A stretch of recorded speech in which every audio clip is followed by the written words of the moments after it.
Sa tingin mo, mamiss ba ni Steph Curry si Jordan Poole this season?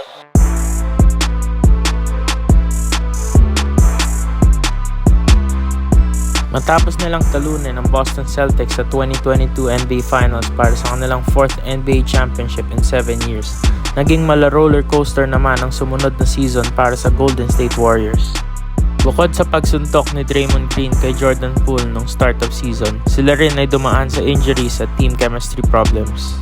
Pero nasungkit pa rin nila ang 6th seed with 44 wins and 38 losses. Sa playoffs naman, nalight ni Steph Curry ang beam by beating the Sacramento Kings in round 1, kung saan sumiscore din siya ng 50 points sa Game 7, highest in Game 7 history that time.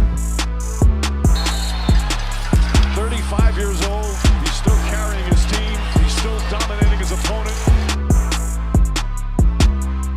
Sa next round nga lang, sila'y pinauwi ng 7th seed Los Angeles Lakers led by King James and AD.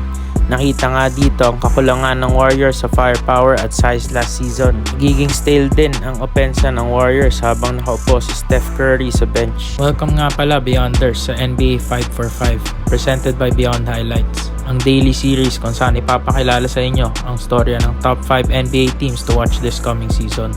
Araw-araw.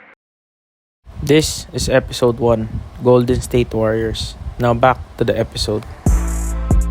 Ngayong off-season naman, maraming moves na ginawa ang front office ng Warriors upang mas mapalakas ang kanilang roster. Ang pinakamalaki nga ay ang pag-acquire nila sa veteran point guard na si Chris Paul by trading Jordan Poole.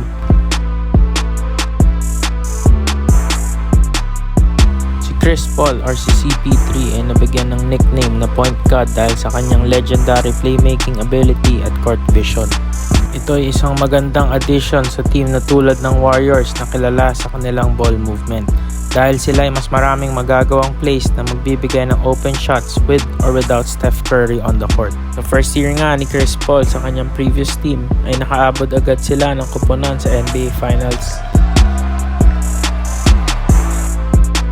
Malaking kabawasan nga lang sa Warriors scoring ang pagkawala ng kanilang backup point guard na si Jordan Poole na nag-average ng 20.4 points per game last season at nagsilbing scoring threat aside from Steph Curry. Ito ay dahil sa kanyang abilidad na mag-penetrate ng defense at mag-score na rin from deep. Si CP3 rin ay 38 years old na coming to this season at may chance din na mag-umpisa na itong mag-decline.